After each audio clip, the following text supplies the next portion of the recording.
Olá, trazer uma paz de Deus para o teu coração, para o meu coração, que está em Êxodo 12, versículo 24 a seguir. Portanto, guardai isto por estatuto para vós e para vossos filhos para sempre. E acontecerá que quando entrardes na terra que o Senhor vos dará, como tem dito, guardareis este culto. E acontecerá que, quando vossos filhos vos disseram: que culto é este vosso? Então direis: este é o sacrifício da Páscoa ao Senhor, que passou às casas dos filhos de Israel no Egito, quando feriu os egípcios e livrou as nossas casas. Então o povo inclinou-se e adorou. E foram os filhos de Israel e fizeram isso como o Senhor ordenara a Moisés e a Araão. Assim fizeram.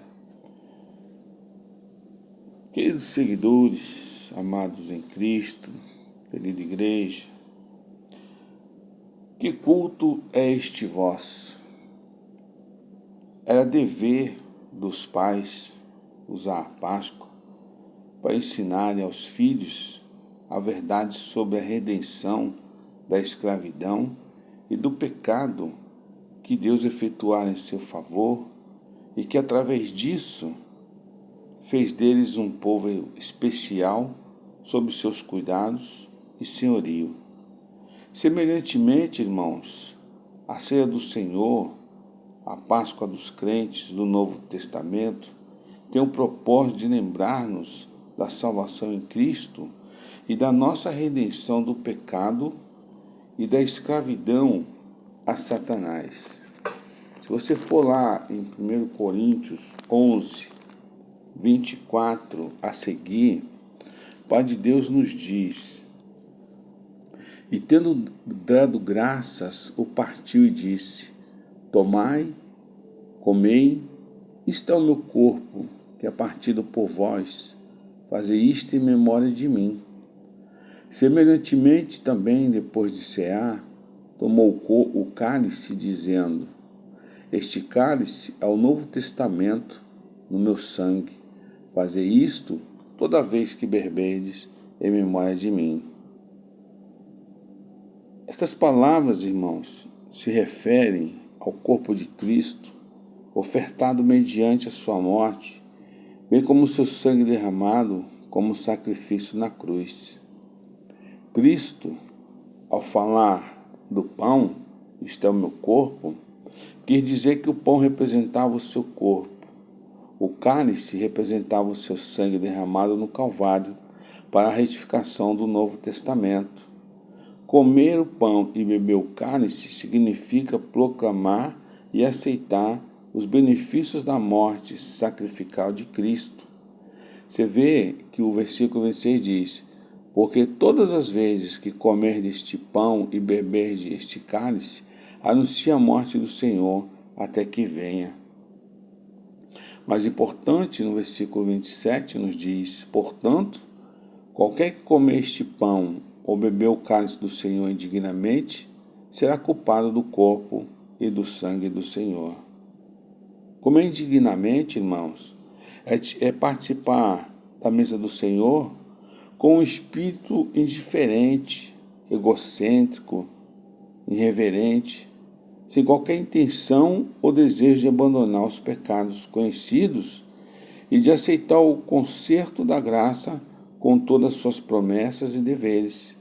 Quem participa indignamente peca terrivelmente contra o Senhor.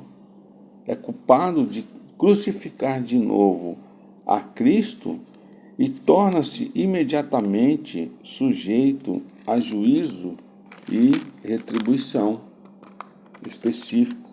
Ser culpado do corpo e do sangue do Senhor significa ser considerado responsável pela sua morte. Você vê que o versículo 28 ainda do 1 Coríntios 11 diz: examina-se, pois, o homem a si mesmo, e assim coma deste pão e beba deste cálice. Porque o que come e bebe indignamente, come e bebe para a sua própria condenação, não discernindo o corpo do Senhor.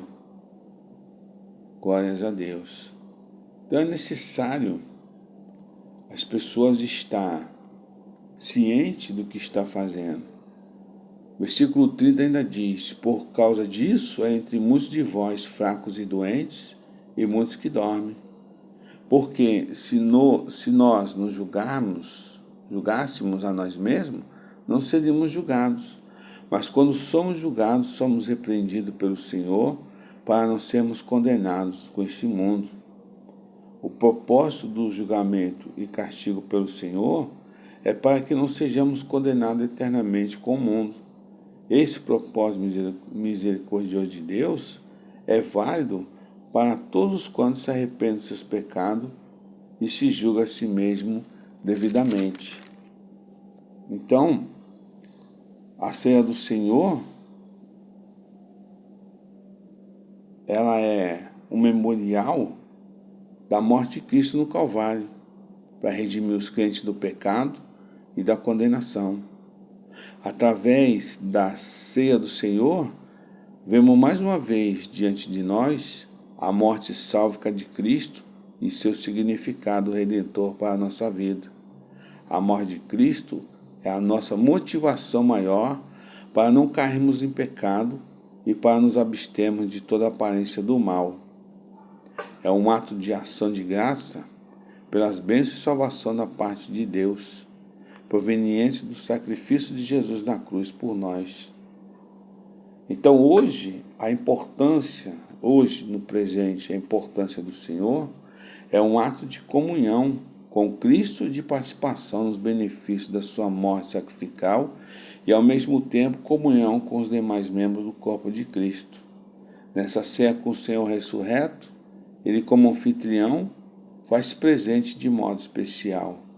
É o reconhecimento e a proclamação da nova aliança, mediante a qual os crentes reafirmam o senhorio de Cristo e o nosso compromisso de fazer a sua vontade, de permanecer leais e de resistir ao pecado, identificar-se com a missão de Cristo.